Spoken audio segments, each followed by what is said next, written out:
Today we're going to be talking about the top 5 beginner karting tips that you should take into consideration before you jump to the very expensive or very cheap world of karting. But before we go ahead and continue with the video, go ahead and give this video a like and go ahead and subscribe and hit that notification bell so you can know when I'm uploading videos and you can stay in the loop of what I have going on here. Also, I have new merchandise up at the shop, so go ahead and head over to the website and see what you would like to purchase. You can wear the shirt anywhere. You can wear it to a car meet, you can wear it to the racetrack, you can wear it to the gas station, you can wear it to the bathroom, you can buy it for anybody. You can buy it for your kids, your grandma, anybody. Just go ahead and head over to the website and try to represent the brand. And like I always say, I appreciate the support, but without further ado, let's go ahead and get on with the first tip. You have to know your budget. This is one of the most important thing on this list. I really feel like you should pay attention to. You have to know your budget. You have to be aware of how much you have to spend per month on this expensive hobby that you've decided.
I pay the same amount that I would be paying at a storage facility, like off track, at the track. So it works out for me. But those are just some of the small costs that you have to think about. I'll take that back. Sometimes it's small, sometimes it's large. It really depends on what you want to get into and how serious you want to take it, which leads us into our second tip. Know your budget. It should lead you into knowing what class you would like to start in. So there's a lot of variables. Well, not really a lot, but there's some variables that will lead you into knowing what class you want to start in. Number one, you need to know what's running or what's popular at your local track. There's no point of running a VLR motor or a rock motor if at your track you can only run KA 100s. There's no point of trying to run a world formula if at your track you can only run LO206s. So you need to know what class is popular at that track so that you know that you'll be able to race on a weekly basis or whenever the races are there. But also understand that your budget dictates what class you're going to be able to jump into. So if you don't have a lot of money to spend per month, more than likely you're going to end up in the LO206 class if you want to race on a week-to-week basis. It was a entry class for me that worked out. It wasn't too expensive. Maintenance is not that high, depending on how competitive you are. Like I said that before in the first tip.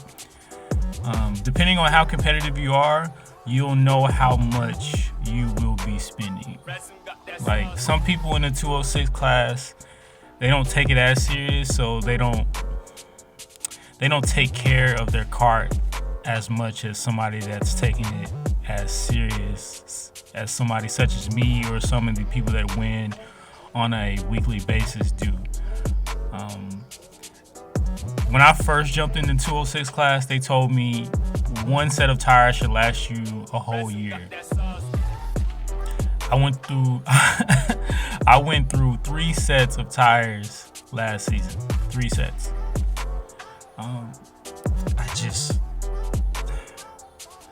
I got really competitive at it. And as you guys all know, I want to become a race car driver. So I'm not kind of taking this as a joke. I'm taking it serious. So my budget went up. You know, I was spending a lot of money in the 206 class last season. Probably could have spent more. I probably spent enough money to be in a tag class, but that's neither here or there. But you have to think about these things. With the 206, it's pretty budget based. The most of the things that you'll run through is brake pads, depending on your driving style. If you're pretty aggressive, you're gonna run through brake pads. So you just need to have some, extra set of brake pads and steering shafts and steering rods, because the 206 class is it's pretty bumper cartish, if you want to say. At our track, it's pretty competitive, and no one wants to give up the spots. So you're gonna need to have a little spare parts on hand just in case something happens, but you won't be breaking the bank by having to have so much spare parts like you might have to have in a tag class. So if your budget is on a smaller side, you can jump into 206. But I also think that a 206 is good for beginners. Just from my experience, what I've seen, I feel like it's best for beginners because it teaches you the basics of driving. It just teaches you the basics of becoming mechanical minded. I do know how to work on things here and there, fix things here at the house, here and there, but once you learn how to work on your kart with the 206 motor, you become more solution based. You start to fix problems, and this is really with any class that you join. When you start working on your kart by yourself or getting advice from other karters there at the track, you start to learn how to work on things and make things work and get you through to the next race. You learn how to make the decision, do I really need to fix that right now?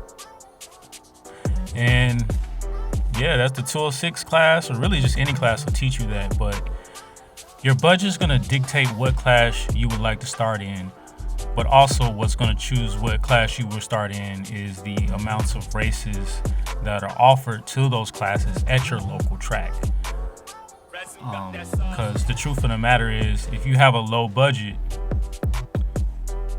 and you want to join a shifter class, just know that the maintenance items and the amount of work that you're gonna have to do on your motor and your kart, as far as rebuilding the top end and the low end of the motor, like, it's gonna get ridiculous, and you're gonna find yourself only doing like 1 race a season or 2 races at most, because with those shifter motors and some of the higher tag motors, like, there's like a certain amount of hours that the motors, so basically you have to rebuild the motor at a certain amount of hours, and that's not something you have to worry about with the LO206. So that's why it's good for lower budget people. But if you're like me, you like to have your motor in tip-top shape. I like to make sure my motor is not leaking and all the valves are sealed, so I spend a little money on that end just to try to keep it cool on that end. But besides that, if you're on the lower side of the budget, 206 is your best bet. Number 3, you have to know your competitive nature and how serious you are. This is important because this will tell you what type of driver you will be. And ultimately, this will determine the driver you will aspire to be. Once you know your competitive nature, this will show you how you will move about the paddock, how you will approach driving your kart, how you will approach the maintenance of your kart. Some people like to have their karts dirty, like they don't clean their karts. They have dirt from last season on their kart. Some people take their karts apart every single weekend just to make sure that it's in tip-top shape. Some people check every single screw, every single bolt, and they make sure that their kart is really clean. From what I've seen, the people that take care of their karts in this type of nature, in regards to keeping it very clean, their competitive nature is very high. And from what I've seen, they tend to win. They tend to win, 8 times out of 10, just because of the fact that they're always trying to find that extra, tenth that they can shave off of their time. I think this is pretty good because once you start to hang around these type of people at the track, it will raise your competitive nature. Even if you don't have a high competitive nature, you should hang out with these people because it will raise your competitive nature and it will make you more serious. So you have to know your competitive nature and how serious you are and how serious you are going to take it. Once you know how competitive you are and how serious you plan on taking it, this will determine the amount of seat time you will put in on your kart. This will allow you to learn the track at a higher rate of speed compared to somebody that barely puts in the seat time on that same track. For instance, my first race I qualified, I believe it was 7th out of like 20. And it was my first race. That week before the first race, I practiced really hard, and that was only my first week on the track. I was out there really, really hard, and I had a lot of help to get into that point.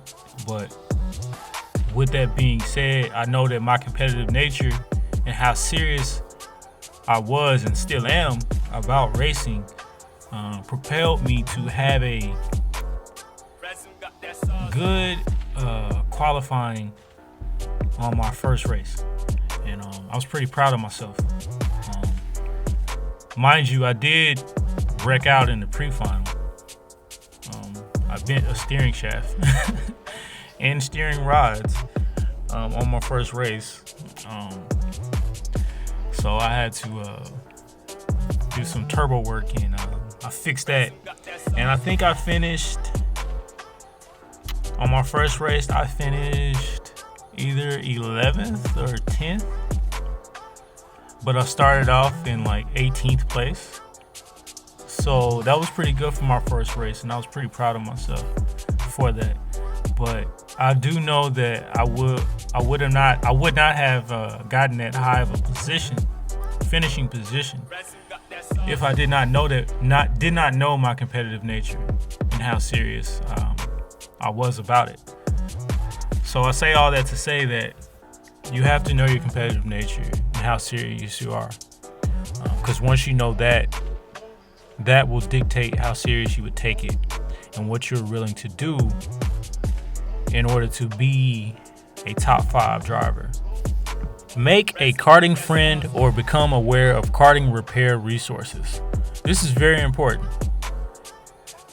A lot of people go out to the track and they just bring their kart for the first time, and they're not aware of any resources to actually work on the kart, or they don't have any friends at the track, or they don't have anybody that can help them or help guide them through this karting world. Because I'm gonna let you know right now, things will break. Things will break, and if you don't have the right tools, or you don't have the right knowledge, the right acquired knowledge, you're going to be sitting on the sideline. Many tracks nowadays probably have Facebook groups, so I would put yourself out there and announce yourself to the group saying, hey, I'm a beginner, I got a cart, such and such, whatever. I'm gonna be out at the track on Saturday at 2 p.m. Is there gonna be anybody there? Just somebody that can give me tips. Trust me, there's gonna be somebody there that's gonna help you out. Here at our track at NTK, North Texas Carters, everybody up there is very, very helpful. There were so many people that helped me out on my first day there. It was ridiculous. And ultimately, you do fall into a friend group to where you have buddies there that you normally speak to that help you out, which is normal. That's pretty much how it goes with anything. So what you should do, like I said, you join a Facebook group, you announce yourself, you say you're going to be there at a certain time, and you make friends. Also, another thing you should do is find repair sources. If there's a karting shop near you, I suggest you stop by one Saturday and say, hey, I got a cart. I'm just trying to get some information on how to run the cart. What should I be looking for? Ask them for their tips on how to begin, and they'll give you your tips. Make friends with the owner, with the mechanics. Just make friends with them, because you never know when you're going to need these people. You never know. So you need to be aware of all repair resources in friends that are at the track, as well as off track shops as well. There are many ways to do this. Like I said, there's Facebook groups. You can use Google. I'm pretty sure you can still use Yellow Pages. I haven't seen any Yellow Pages in years, but I'm pretty sure if they're out there, they have they have local shops probably still listed. I'm telling you this because this is the route that I went, and it worked for me. Number 5, be curious. Just like anything in life, if you want to be good, you have to become curious. You have to question everything. You have to look at your cart and say, why does it run like this? Okay, the top 3 are running in the 41s and I'm running in the 45s. What are they doing that I'm not doing? You have to become curious. You have to ask questions. I will honestly say you need to go as far as asking them what's their secret. They may or may not tell you. Some people are very secretive about what they do to get their cart running to how they have it running. I'm not gonna lie. There's certain things I will tell you, and there's certain things I won't tell you, because I want to have that competitive edge. Like, that's just racing just in general. Like, people aren't going to tell you how they're getting their times, but they'll tell you a little bit, but it's up to you to figure it out. But you have to look at that as a really good thing, because once you realize what makes you fast, that's what separates you from the pack. If you try to be like somebody at the track, you will always be in their shadow. You have to make yourself different, which is why you have to become curious. You have to search forums. You have to search Facebook groups. You have to make you have to post stupid questions in Facebook groups and allow yourself to be ridiculed and made fun of for asking stupid questions in order to get the right answers. You have to do that, because the goal is to be the fastest on the track. That's your main goal. Well, at least that's my main goal. But that always, that goes back to I think it was the second tip, how competitive you are. But that goes back to that. But for me, I want to be the fastest on the track. So I have to figure things out. I'm in my second season right now, and I'm just now becoming more curious. Starting to dabble in messing with the ride height, messing with the carburetor, figuring out certain things, float levels, weight distribution. There's so many things you can become curious about on your kart. Even on the track itself, sometimes you should walk the track. You should look at the gravel, look at the pavement, the surface of the track, and just try to look at it and see if you see something that can give you an edge on your opponents that they do not see. If you see that there's a particular part of the track that you feel probably has more grip than the other part, but no one seems to be using it, and it's not going to veer you off your line too much, maybe you should try it. This game is all about taking advantage of missed opportunities. That's all it's about. The only way you can take advantage of missed opportunities is to become curious. I can't stress this enough. You have to become curious when driving a kart, because the goal is to become a top runner. And the only way you become a top runner is if you become curious. You have to mess up in order to win. There's no getting around it.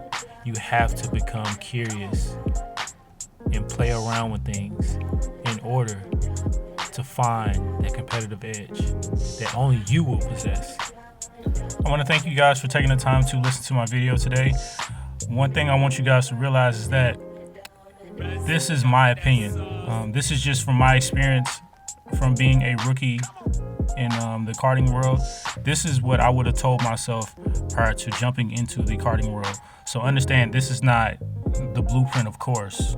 So I don't really feel like I have to say that, but I just feel like I need to say that. But this isn't the blueprint that you have to follow. But these are just the tips that I would tell anybody jumping into the game.